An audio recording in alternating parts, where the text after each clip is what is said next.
Welcome back to Canescast, everyone. I am your host, Garrett Halsey, and we have Phil Bampelt with us again to do another episode. Since we last did our show, we have some news on the recruiting front, some transfer portal things, and we have a third starting quarterback for the Miami Hurricanes 2023 season for the Bowl. Big news, this guy right here, see my smile?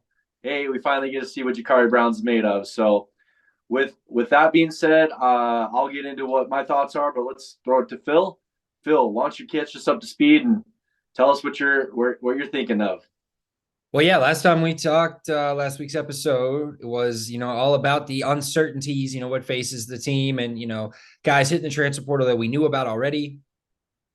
Jacurri Brown was something, we touched on a lot, what that quarterback situation is going to look like, what we might go into the bowl game not having a quarterback. Thankfully, that is not the case. He's going to play. I still am questioning, I think right now, like you probably are as well, what the future holds. Because just because he plays doesn't mean that he's going to be there next year. Even if he lights the world on fire, even if we crush Rutgers and, he has a huge performance, I still wonder if he's going to stay, especially with all these rumors, like, with Cam Ward, I've talked to you about, off camera as far as trying to bring him in and, what the transfer portal brings. Is it, so where does the team lean? Do you want to have somebody that you feel like could be your guy for a couple years? Or do you feel like you have that in Emory Williams, redshirt the guy and have a guy that can come in and try to win now? And then you have that a step ahead with Emory and you have another, recruiting class worth of quarterbacks over the next 2 years that are the guy. Where does that leave Jacurri? Personally, I'm really excited. I want to see Jacurri have a killer game and hopefully potentially earn his way onto the team. That being said, I think that, we've watched the transfer portal play wonders, and especially with the playoff expanding next year, having a big time quarterback that's proven that we know could come in and kind of make maybe that De'Aaron King type impact could get us into a playoff. I think either one of these guys could too. And, Jacurri has the skill set that you've been begging for forever. I like it as well. If he can go out there and kill it and then have another offseason to continue to improve. But does he see the writing on the wall that it's Emory's job? And is that something that the coaches can look past? That's why this is something that this game is so big, to show his talents and showcase what he can do, because he might not be a practice player. He might be a gamer. And you got to give the guy an opportunity. But if he puts out good film, the team's more likely to say, well, maybe he's not practicing as well, but we know what he can do in a game, a big game, bowl game. Most importantly, figure out a way to win the bowl game. I think inconsistency is something we've been able to count on with the Canes, unfortunately, for a long time. That's been the most consistent thing. I just want to see some consistency and come out and win, because, across the board, we should win this game. I mean, even with guys sitting, we have a lot more talent. We should take care of Yeah. business. So, I mean, on that So, front, where do you, I guess, yeah, what are your thoughts? Do you think Jacurri is going to stay? Do you think Jacurri is going to leave regardless of what happens? I mean, that's what I want to see happen for sure. Is that Jacurri Brown comes, has a big performance. He's had a year kind of getting thrown in and out of the lineup as a starting quarterback, as a spot player. He's had this entire season to sit on the sidelines and essentially, develop his game. And like you said, is this football is about getting on the field and seeing it play out. You know what I mean? You can't sit there and you're never gonna have all your bases covered. You got to get in the game. You got to get better. To put the example again, I've touched on this several times. Is the quarterback at Alabama? The guy wasn't even the guy this year, and now they're sitting in the college football playoffs. It'll beating the number one team in the country. And I'm saying these kinds of players, they don't wow you with knowing all the coverages. They don't wow you with throwing the ball in practice and being super accurate. What they generally will do is get on the field and show out. There's a level of development with an athletic quarterback that you've got to get your chance. You've got to get on the field to drop back. Things aren't blocked well. A guy comes free, and then you got to be able to run out of the pocket, and that's where these plays happen. This is what I've seen from that Alabama squad was, especially in that Auburn game. There was plenty of times that guy had pressure right in his face, but he's so athletic and quick to get away from that pressure. And then, he got 10-yard run. It doesn't seem like a lot, but that keeps the ball in the offense's hands. It extends the drive, and then those types of things lead to good results. So that's why as you say, I've been clamoring for this type of a quarterback for so long. And De'Ara King again was a great athletic quarterback, but he had some limitations in that his height. There's just something you can't coach. When you get a guy that's 6'4", 6'5", that can get over top of the offensive linemen are huge. You don't have 6'1", 6'2" linemen a lot of times. You got guys that are 6'4", 6'5", 6'6". And then the defensive linemen are normally big people. That's a lot to deal with. There's very few and far between of a Drew Brees, Bryce Young. The guys are not 6 foot plus that have a lot of success at that position, because it is harder to see over the line. Yeah, you can see in alleys, and that's where some of these guys have had some success, but it's not generally the norm, right? You got to take more of what you say statistic wise. They're going to tell you a guy can see over top of the line, see down the field, but then get out of harm's way. And what's so frustrating is it wasn't that TVD couldn't do that. I'm going to say Tyler Van Dyke. I'm not going to call him TVD anymore since he's no longer a Cane. I'm not going to give him a nice moniker. Tyler Van Dyke had that ability to play with both threats. Arm talent, there was no question that he had arm talent. What really was starting to grind my gears, and I've said it on the show, is that he had the ability to make plays with his feet, but they did not ask that of him because they just figured they could scheme someone out of the defense to get out of position and beat them that way. When that's just, you got to have both. In my opinion, this has been tried and true. More often than not, you are a better bet to have a successful offense year in and year out if you have a guy that can make plays throwing and running. It's easier to start with the running game. You can scheme that more. You can, develop plays that are outside, inside. You get the defense kind of not able to key on in one place, but then you develop as a passer. You got to get on the field. You got to get timing with receivers, and that's what I kept going back to, is that pass last year against it was Clemson, right? Where Restrepo was running down the sideline, and that was a huge play. If they connect on that play. But that's what I kept saying, is that's an error of the coaching staff not getting that guy on the field enough to get that pass dialed in by that time in the season. We're talking that was the 10th game of the season, the 9th game of the season. That's not the first time you should be throwing bombs with a quarterback. That pass needed to be thrown week 1, week 2, week 3. By the time you get to good defenses and great teams, like, that's when those types of things have been worked out by that time. That's what pisses me off about him playing the last game of the season. I don't expect him to come out and just throw the ball all over the field. I think it's going to look rather rough. My hope is that he comes out and has a great deal of success. This team wins this game talent-wise. We just go out and then he gets a leg up to show that he belongs on this team.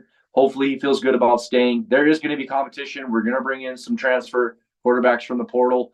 I hope Jacurri Brown doesn't feel like he's the odd man out, because, again, I've liked his potential. But if we bring in a Cam Ward or some other guy that's got that threat, the Toledo guy I've heard thrown around, and apparently he's got some good stats with his legs. I just want to see that. I don't care who it is. Somebody get on the field that's got the potential to own the game, running the ball, throwing the ball, because you're just more dangerous as an offense when that's the case. Go ahead.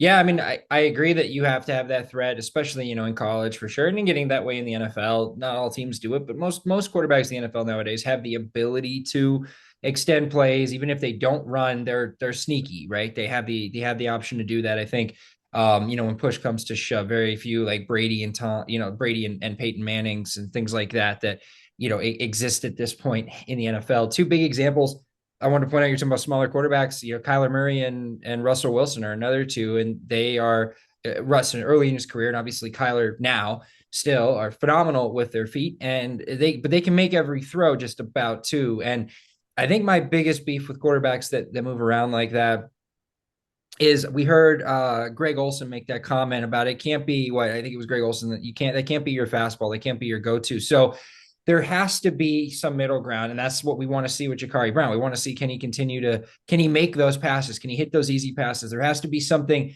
because if you're all you are as a running threat, yes, you're going to hit plays down the field. And maybe people felt that way about De'Ara King, but he was dynamic enough with his legs that, he was able to hit guys, and he hit some deep shots. He could throw the ball.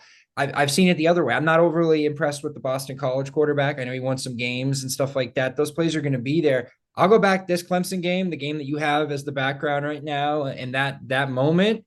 I don't care about reps. That ball, that I've told you this in general. That pass that was wide open. I don't care if you drill it to his chest, if you float it, whatever you have to do. You can't miss that throw. And I understand reps go into what you're talking about, taking those shots. Maybe he's not comfortable with it, but that was a broken play that came wide open, and you can't miss it. I don't care if you put it in such a way that he fields it like a damn punt, and that's the end of the play. Those are huge yards that swing the momentum of the game. We turned them over like 4 times in that game. Our defense played good enough to win. You make a play like that, and we're talking about last year now. People probably, what are you talking about, right? So if you make that play, that switches momentum, and it gives you a legitimate shot. It changes the way the offense moves, changes the way the defense defends you, but instead they just missed. So I understand reps are crucial. They're important. You want that timing down with the receiver, but for him in that moment, I think he just has to put it on him. He just cannot miss it. At that point, he was so wide open. You could have floated that ball in his direction and let him go get it. And he was, 10 yards or more was the closest defender to him. So I understand what you're saying. I just want to preface that with, when someone's that wide open, there's just no excuse. You can't miss them. We see punters and kickers on trick plays hit those, on fake field goals. We see running backs and wide receivers. If you're a college quarterback, you should be able to hit that. And that was a mistake. Mistakes happen. Hopefully he's grown. He wanted to redshirt this year. He's gotten better. He's better at reading defenses. But again, Phil, I'm gonna chime in and say, this kid's got to be allowed to make mistakes. 100%. I said mistakes happen. You can't bring a guy in again, because Tyler Van Dyke made many, many mistakes in his 3.5 years playing. But again, anytime he threw an interception, it wasn't like he got the hook at that time, because that's a mistake. That's inaccuracy, and that's supposed to be his forte. Bad reads. He's supposed to be this. Not all picks are the quarterback's fault. So again, I think I agree. That pass had every thing set up to be a beautiful play and be a touchdown. But again, them ironing out that kind of connection at the Clemson game, at the grind of the season, when everybody's more or less good teams are playing good football, that's not the time to get those types of things in. That's the type of play to put out at FAU, FAMU. Yes, but if you remember, games, he needs to be in this year. Let's get on this year. Let's not go back to that. No, but he wasn't even supposed to be playing in that game. He should be having 3 games under his belt to start getting his passing game dialed in. Because again, you're expecting this guy now. Schiano's a good coach. Schiano was a assistant here at Miami. He's no joke. You think we're just going to roll up to New York, Yankee Stadium, and just go and roll Rutgers when that guy's not motivated? I 100% think this is going to be a tough game. Mm-hmm. You got a great coach, a great guy, kind of a Belichick type of a guy he's got scheme. Like he'll find a way to make, things happen on their front. Them putting Jacurri Brown in at this point of the season is bullcrap. He should have definitely had at least 2 or 3 games at points in this season where he's got in and got a chance. I 100% don't expect him to look great in this game. Again, I hope I'm wrong, but this is not the time to be dialing in. You have 4 weeks to get him ready. But again, it's a wholly different thing on practice field to a game. Go ahead. You're talking about getting a guy, though, too, who in that position, there was no reason. No one was calling for Jacurri Brown last year at that Clemson game, not as loudly. Van Dyke did not play well, but Van Dyke went into that season as the number 1 quarterback ranked in the ACC, as a quarterback who had just won ACC Rookie of the Year and Offensive Rookie of the Year as a freshman, a quarterback who, with everybody, but just because you win an award doesn't mean if you're making mistakes, you shouldn't get the hook too. Van Dyke had a whole freshman season of plays that showed that this guy could be the guy, like one of the best young quarterbacks in college football. So then he comes in. Last year was a disaster across the board, from defense to offense, scheming. Everything was bad. He played hurt. and you had these guys thrust into action that you weren't expecting to have to play. Garcia was terrible. Brown was bad when he played at times, but he was also he was a lot better than Garcia. I agreed with you 100% that Florida State game. Garcia comes in on third down because it's a passing down just to throw a pick. You could have let Brown throw that pick and gain some kind of experience from that, because the best drive we had of that game was the drive that ended up ending with the stupid, fumble or whatever with him, but he took us 90 yards and went down the field. The only success we really saw a game, minus the first drive that Van Dyke took us to a field goal. Whole point is he built that trust and everything as a quarterback that we thought was going to be the guy and was going to be good enough to succeed with. And then this year, he kind of proved that again at the beginning of the year when we were lighting it on fire and dropping Brown also points came in on and won a game. A&M. You got to say, Brown has also shown that too. Yes, but he won a game where he played the whole game against Georgia Tech. Again, it wasn't like it was 400 yards passing, but he got the job done. He scored multiple touchdowns. He should have played the Virginia game that Garcia got and played. And he probably would have won that game a lot easier than Garcia won that game. You're making the point that a guy comes in and shows that he can do it. Well, Brown's done that too. So again, for me, the coaching staff has made a huge mistake this year by basically ditching a guy that has shown potential. The understanding is that he wanted to be redshirted. It's not their preferred method, but for God's sakes, when the guy has shown that he can take a team and put it on his back when necessary, he should be given benefit of the doubt too. He should be allowed to make mistakes. But if his option was to choose to be redshirted this year, that's a different scenario. That's a different thing. And I agree. Redshirted. If he's taking himself out of these games because he's trying to hold himself on healthy and so he can go somewhere. Maybe he just wanted to grow. Again, if that is the case, which very possibly could be, we don't know. We're not in Miami. We can't see with these kids. We can't look them in the eye. We're not in his head either. Through games, and we're like, it doesn't make sense otherwise. If that's the case, I agree. He's not the guy.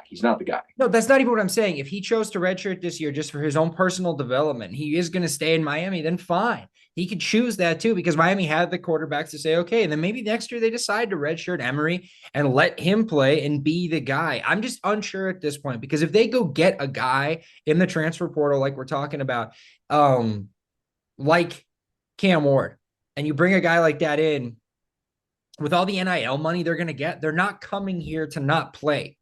So you're going to go to Miami and play. Any of these transfer portal guys are going to get big money with the NIL. Any of these quarterbacks, big quarterbacks. You might target a guy who's a little, maybe he's he's younger, and you say, okay, this is part depth. And then once these other guys leave, they're going to compete for it in a year or two. And this is a guy you want to have on your team. He'll transfer over, be a guy.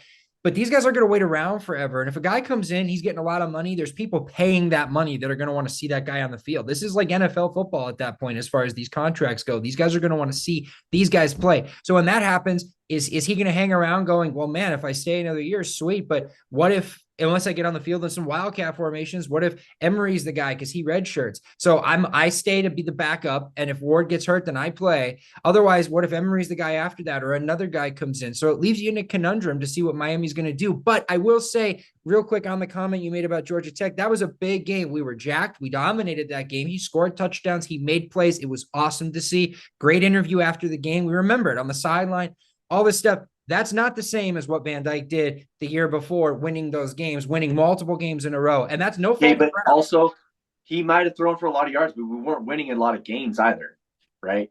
He won. Again, we went to Pittsburgh. He torched him. He had 6 straight 300-yard games. The only quarterback but Tyler Van Dyke's gone. Let's move on. Let's keep our focus on what we're going to see going forward. We've talked about this a million times. Let's go on to a small sample size of Brown to Van Dyke. That's my only point. But Tyler Van Dyke has quit. I feel like that's proof in the pudding of what that guy was always about. He was always about himself, putting himself in this position to be a number 1 pick. I don't think he cared about the team. It proves that he's gone. You're right. So again, probably Tyler Van Dyke's gone. Let's go forward. So let's talk about this. There was a huge recruiting win since our last show. I want to focus on that the big D tackle that Miami picked up, Justin Scott, from it's somewhere outside of Chicago, right? Yeah. So this is the kind of player that we were not able to grab. So if Mario Cristobal is going to earn his paychecks, these are the kinds of players. He pulled in Ruben Bain, the defensive player of the year in 2023. Big, huge recruiting win. This guy, this Scott guy is the guy. I've been also quarterbacks. One thing, defensive tackles, guys in the middle, big plugs. Got to win the trenches. This kid's already 6'5", a big, tall guy. He's got weight already. These are the kinds of guys. Maybe there's 2 or 3 other guys in play that are potential come on up. This is what Mario Cristobal does well. Let's give our coach of current Miami Hurricanes. Let's give him a little credit. This was a huge victory. You got to take your own advice, dude. I give credit where that. Well, I've been banging the table on Cristobal a lot more than you. I'm upset with a lot of things, but I want to say real quick on the Justin Scott thing. Justin Scott, Marquise Lightfoot, Artovius Jones, Booker Pickett, Elias Rudolph, Cole McAnthony, and Dalen Russell. So all recruits we have right now, 3, 4, 5-star guys that put us in top 5 defensive line class in the country with Oklahoma, Oregon, Ole Miss, and Georgia. So good company. And this guy actually has played offensive line too, Justin Scott. I mean, he dominated that in high school too. From my understanding, he can play both ways. Obviously, he's a defensive lineman, but it's cool to have a guy with, not that we would ever put him in that position, but it's cool that he's got experience, understanding of the offense. He's a huge recruit, huge get for sure. I will say the praises of Mario Cristobal on this particular part. He has shown consistently every year he can go out and make big time recruiting acquisitions. How you build a program. I wish to hell that would translate during the season. That's another story. We'll talk about that in different shows. But again, I will give Mario Cristobal a lot of clout because again, the guy was committed to Ohio State. Ohio State's a great program, been rolling for a long time. They have proved year in year out they're a tough program to compete and recruit with. So him pulling a guy from Ohio State, because that generally happens the other way. Seems like we've got a 4 or 5-star guy that we're real excited about, and then all of a sudden they flip into these kinds of programs. So him going out there and flipping somebody to Miami, big deal. And again, it's a big position. It's hard to find real big, athletic, top 10 kind of players at that position that are just day ones. I'm not going to sit here and say he's going to win Defensive Player of the Year, Rookie of the Year next year, but he's got that type of potential. A huge need because we're losing Taylor to the NFL. He's already declared because again, I think Taylor was a little undersized playing that defensive tackle position. We've talked about this in previous episodes. So this is the kind of a nose tackle, a guy you really feel good about because whoever they're going to pair up with him next to that, the 3 tech, who left to be unseen. There's lots of fluidity in that position, but this is the kind of guy you need to get your defensive line to build around. Big physical guys. So great win, great big deal. The early signing windows coming up in 2 weeks, something like that, right? It's the middle part of end of December. I think it's like December 21st. Hang on. What's kind of crazy is it used to be you waited till that first week of February, right? That used to be the big deal. December 20th. December 20th. So now most of your big programs are locking up their classes this time of year now. So it is nice that you don't have to worry about these guys for another 2 months. That's still a big day going the other way. You should have this class locked in for the most part. There will be 1 or 2, 3 players that don't sign, but February is basically useless anymore. There's like 5 guys in the whole. There can still be. To me, there's still movement there. There's still guys that are undecided, and you're right. The early signing thing, because whenever you do something early, it was like Black Friday was a big deal. And then we started opening up all these stores on Thursday, and then Friday was less of a deal because people were shopping on Thanksgiving, and now it's flipped back, and now Black Friday's the day again, right? So you move those things around, and it ebbs and flows. Cristobal has killed the recruiting. I want to say one thing back on the Jacurri thing. I 100% hope and pray that this guy can do it, and it's exciting football. I hope he's the guy. I would love to see a guy that's homegrown, we developed, that we built up like that, and I hope the same thing for Emory, that these guys can become the guys. And, maybe Jacurri plays for a year, lights the world on fire and then decides to go pro or do something like that. And then Emory's the guy after that. I would love to see it because he's homegrown, it's not, renting a guy or anything like that or, for a year, even though that's college football. There's transfers, going to be impact transfers at every big program in the country. So I'm fine with that. The foundation, though, these recruiting classes are huge. I'm excited for it. Like I've said, you have to build that foundation. That's what makes these programs so good. I texted you. We've talked about guys like, look at Michigan. they weren't that great for a while and had a lot of losses in a row to Ohio State that was not good for Jim Harbaugh. Now look at Michigan as a machine. They've been rolling, killing the recruiting class, and they're in that conversation. It's not built overnight, but I know that Cristobal has shown Miami's going to get those recruits in that level quicker than Michigan just because they're right there in the backyard. The recruiting class and that foundation and everything is there. Like some of the best players in the country all come out of South Florida. So you put that fence around, like we've talked about. Cristobal can build this faster than most programs. Lanning having success from Georgia in Oregon because of Cristobal's recruiting classes. A lot of those still Cristobal's guys. We still talk about guys that are Manny's guys on this team. Those are still Cristobal's guys, a lot of them. So there's success that he laid the foundation for. And he's going to be able to do that, and he's showing that, and that's depth. That's the reason these guys are so successful. You have guys that come in at Georgia and Bama that are 4 or 5 star guys behind the guys when they're off the field, and they're getting good reps as freshmen, sophomores, and then all of a sudden they're the starters. So it's just a well-oiled machine. You have to build up to that point. I do want to pivot a little bit from the Canes. We've talked about the Rutgers game and what to, not really what to expect. We should handle it if we play to our talent, but we've been disappointed before. So hopefully that doesn't happen, depending on who's going to play and stuff. But the college football playoff, I just wanted us to kind of comment on that a little bit. I was of the ilk as we've talked about, that I would love to have been in Georgia's shoes, because I thought there's no way Georgia was going to get left out of this playoff because they just have too strong of a resume. I was like, even if you lose to Bama, as long as you don't lose by 20, 24 points, you're probably still going to get in, right? Because that's your only loss of the season. In my mind, I look at it, and as much as Florida State's upset, and as happy as that makes us and every other Miami fan, Florida fan, anybody that hates Florida State, it's because of the competitive nature of the game, right? You don't think with a backup quarterback. I mean, they're 14-point dogs against Georgia in the Orange Bowl. Now, either one of these schools really want to play? Are guys going to sit? Or are these guys going to go? Yeah, I think that's going to be a very lackadaisical game that you're going to have. All these guys in Georgia, they're going to head off to the NFL. Not a single one of those guys going to play. Johnny Wilson's already said he's sitting. I don't see a whole lot of Keon Coleman, Jared Verse. Are they going to play? That Peyton kid's already hitting the portal. So yep, I think it's huge. You know what I mean? And that's why next year we're going to the 12-team playoff. It's huge. This is the last year of 4 teams, and there's several programs that had a claim that should have very likely been considered for those 4 spots. I'm never going to lose sleep or shed a tear for Florida State. The hell with those guys. But again, I think that's why it is so important to play your best ball at the end of the season. Because again, like you said, Georgia, I don't think Georgia had a tough schedule. They didn't really. No, they really were the number 1 team all year, but not a lot of really talk about them. But that was why that was such a big game. And Garrett, here's this guy talking Georgia, again about their quarterback. That was the difference. That guy has this ability to just, extend a play, a big drive. I told a friend of mine, I was like, Garrett, I bet Alabama wins the SEC championship, gets in the playoffs, goes and wins the national championship. I hate Alabama. Nothing makes me sicker than to see those guys continue in their run.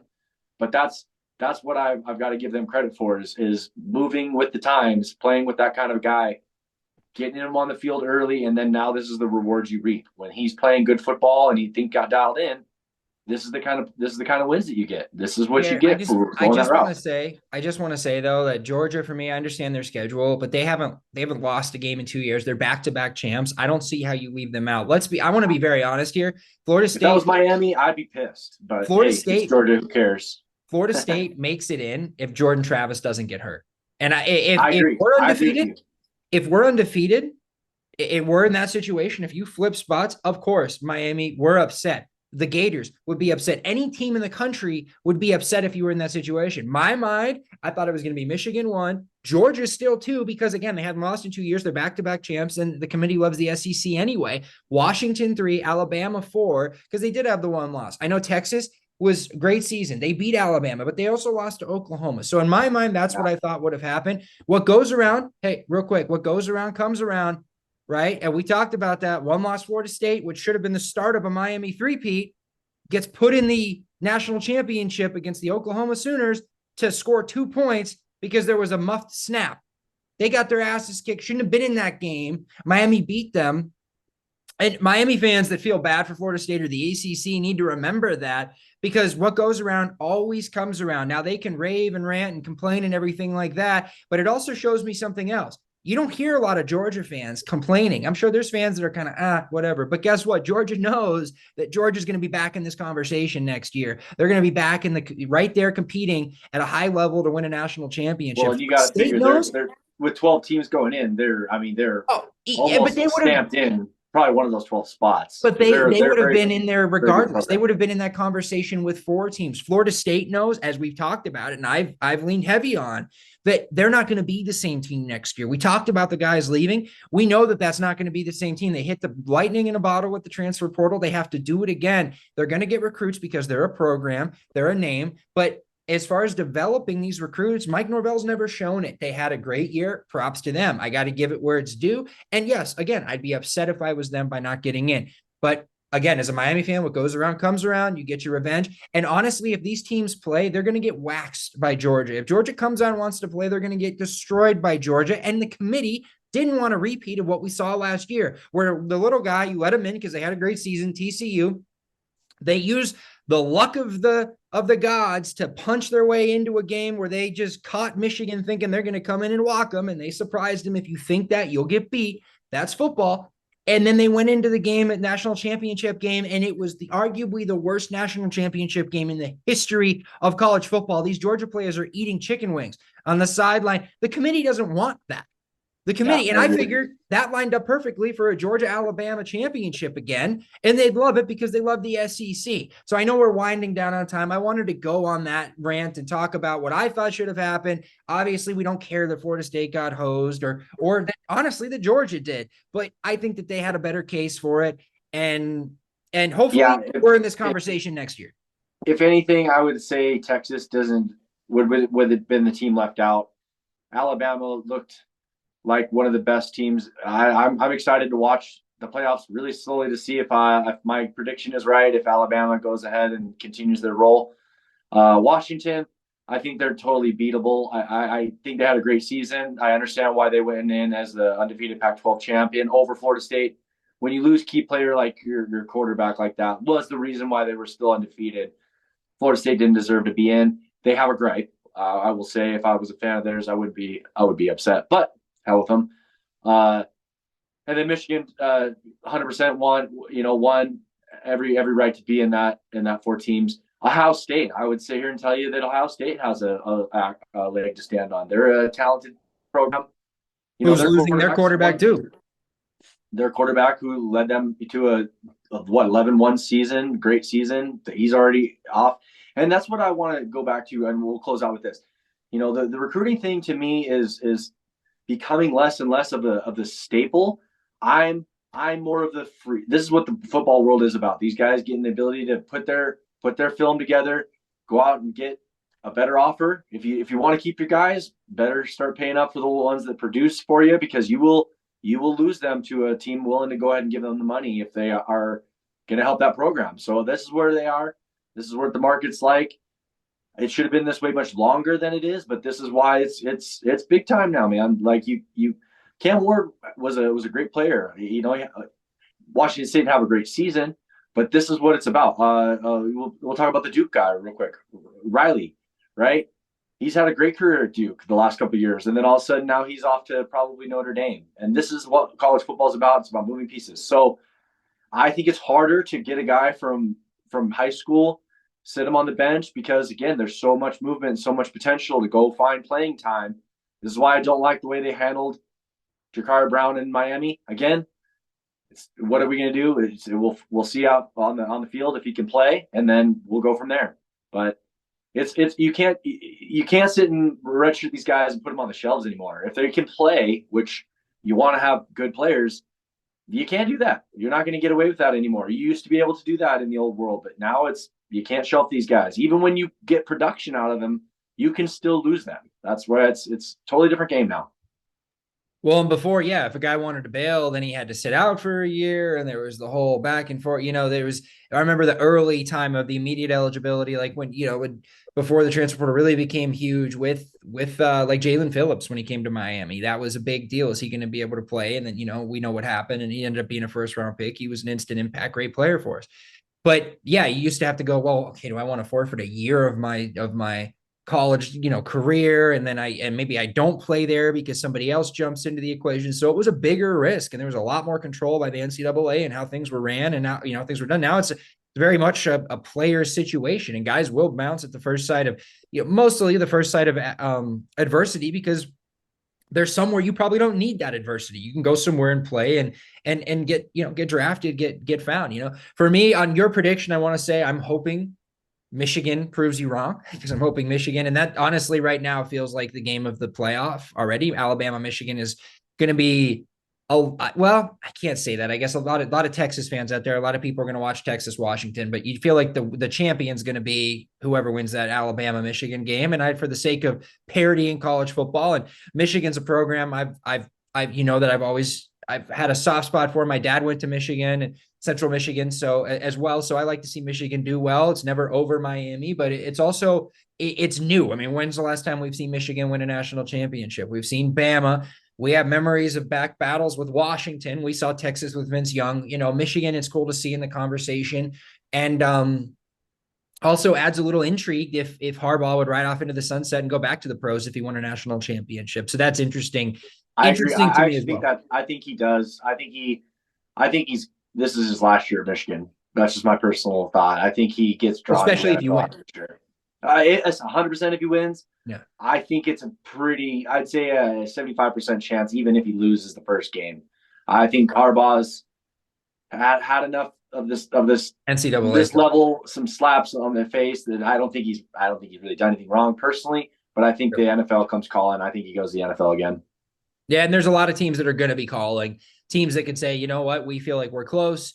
Imagine him with what he did with San Francisco, the Chargers, who have never been able to get it right. And then you put him there with Justin Herbert, and everybody's a big fan of. And what could he do there? So that, that's another thing that, to watch. But as always, guys, we're going to wind it down. We'll be back, in the next week and continue to talk about it as we get closer to the holidays. Obviously, we'll be closer breaking down this game, and then obviously post game, and obviously as this recruiting class gets signed in the early signing. Real quickly, so, Phil, you claim your tell the viewers your Heisman prediction. I'll tell mine. I think it's Penix's trophy this year. You said it's somebody else. I think Jaden Daniels, only because statistically he's put up crazy numbers. Just go look at those numbers compared to what Joe Burrow did. I know it's a team thing. What you do, Penix has won. I'd be happy if Penix won it.